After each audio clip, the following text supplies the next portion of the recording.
Good day YouTubers and fish keepers. Ngayon ay pang 30 days na ng ating na water change challenge sa ating 75 gallon tank. Ngayon nagpakain tayo ng boiled egg white sa kanila. Yun, kumakain sila ngayon guys. Malinaw pa rin yung tubig. Yan, linaw oh.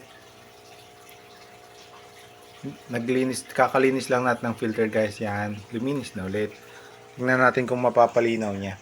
Pero malinaw naman siya, napapalinaw. Sa SBD guys, patulong naman ako kung paano gamutin sa SBD. Paki-comment naman.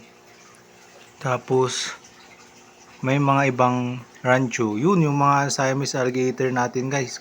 Kumakain na ng algae. Etong isang rancho na to, naka-steady lang siya. Ewan ko kung bakit. Wala namang sign ng SBD. Ayaw kumain. Yun lang guys. Ginagawa na natin yung bug filter. Yan yung frame niya para may kabit na natin. So far malinaw ang tubig.